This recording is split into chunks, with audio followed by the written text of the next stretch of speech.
Hi friends, welcome to Kerala recipe. நாம் இன்றைக்கி ரொம்ப ஃபேமஸான கேரளா ஸ்டைல் கடலைக்கறி பார்க்க போகிறோம். வாங்க வீடியோக்கு போகலாம். அதற்கு 1 கப் கொண்டக்கடலையை ஒரு 8 மணி நேரம் நல்லா ஊற வச்சுக்கிடலாம். இனி இதை ஒரு குக்கரில் மாற்றி கடலை மூழ்கிற அளவுக்கு தண்ணி சேர்த்து தேவையான அளவுக்கு உப்பும் சேர்த்து மீடியம் ஃப்ளேமில் 3 விசில், சிம்மில் வச்சு 3 விசில் வச்சு எடுத்துக்கிடலாம். அதற்குள்ளே நம்ம மசாலா ரெடி பண்ணிடலாம். அதற்கு ஒரு பாத்திரத்தில் 2 டேபிள் ஸ்பூன் எண்ணெய் சேர்த்துக்கிடலாம். எண்ணெய் சூடானதும் ஒரு 2 சின்ன வெங்காயம், 3 பல் பூண்டு, ஒரு சின்ன பீஸ் இஞ்சி, 2 பச்சை மிளகாய், கொஞ்சமாக கருவேப்பிலை சேர்த்து கலந்து விட்டுக்கிடலாம்.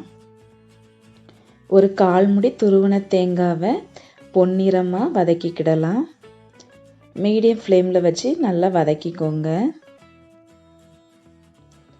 கொஞ்சம் நேரம் ஆகும், பரவாயில்ல. நல்லா பொன்னிறமாக வதங்குற வரைக்கும் வதக்கிக்கிடலாம். இனி அடுப்பை சிம்மில் வச்சு மசாலா பொருட்களை சேர்த்துக்கிடலாம். 1/4 டீஸ்பூன் மஞ்சள் தூள், 3/4 டீஸ்பூன் மிளகாத்தூள், 1 டீஸ்பூன் காஷ்மீரி மிளகாத்தூள், 2 டீஸ்பூன் மல்லித்தூள், 1/2 டீஸ்பூன் பெருஞ்சீரகத்தூள் சேர்த்து நல்லா பச்சை வாசனை போகிற வரைக்கும் வறுத்துக்கிடலாம். அடுப்பை சிம்லே வச்சு வறுத்துக்கோங்க, இல்லைன்னா மசாலா கரிஞ்சிரும். இதை ஆற வச்சு நல்லா ஃபைன் பேஸ்ட்டாக அரைச்சிக்கிடலாம். அதுக்குள்ளே கடலை நல்லா வெந்துருச்சு. நான் ஒரு கரண்டி அளவு கடலையை மட்டும் தனியாக எடுத்து வச்சுருக்கேன். இதை நம்ம அரைச்சி குழம்புல சேர்த்தோம்னா நல்லா குழம்பு திக்காக வரும். நான் இந்த கப் அளவில் 1 கப் அளவு கொண்டக்கடலை எடுத்துக்கிட்டேன். இனி குழம்பு பண்ண ஆரம்பிச்சிடலாம். அதற்கு ஒரு பாத்திரத்தில் 3 டேபிள் ஸ்பூன் எண்ணெய் சேர்த்துக்கிடலாம். எண்ணெய் நல்லா சூடானதும் 2 பெரிய வெங்காயத்தை ஒரு மீடியம் சைஸில் வெட்டி சேர்த்துக்கிடலாம். கொஞ்சமாக உப்பு சேர்த்து நல்லா டிரான்ஸ்பரண்ட் ஆகிற வரைக்கும் வதக்கிக்கிடலாம்.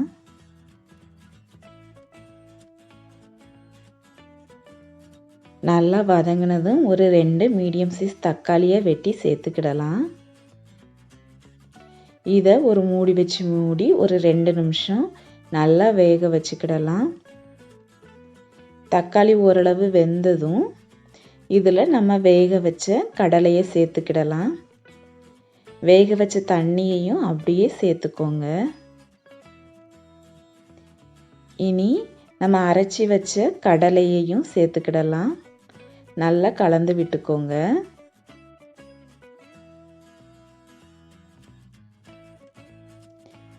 அடுத்து நம்ம அரைச்சி வச்ச மசாலாவை சேர்த்து நல்லா கலந்து விட்டுக்கிடலாம். இப்படி சேர்த்தா குழம்பு ஒரு சூப்பரான வாசனை வரும். வீடே அப்படி நல்லா வாசனையாக இருக்கும். குழம்புக்கு தேவையான அளவுக்கு தண்ணி சேர்த்து உப்பு காரம் எல்லாம் இந்த நேரத்தில் செக் பண்ணிக்கிடலாம்.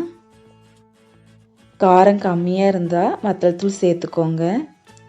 இதை ஒரு மூடி வச்சு மூடி ஒரு 15லேருந்து 20 நிமிஷம் நல்லா கொதிக்க விடலாம்.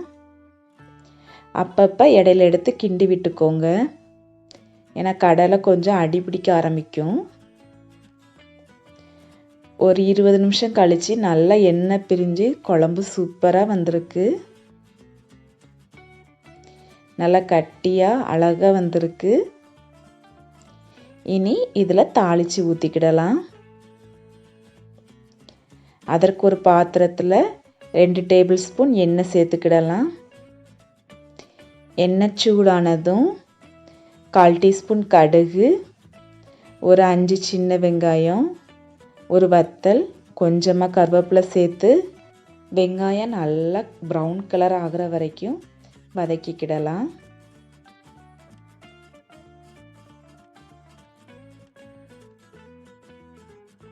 இனி இதை குழம்புல சேர்த்து நல்லா கிண்டி விட்டுக்கிடலாம். குழம்பு சூப்பராக ரெடி ஆயிடுச்சு. இந்த ரெசிப்பியை உங்கள் வீட்லேயும் கண்டிப்பாக செஞ்சு பாருங்கள். எப்படி வந்துச்சுன்னு கமெண்ட் பண்ணுங்கள். இந்த வீடியோ பிடிச்சிருந்தா லைக் பண்ணுங்கள்.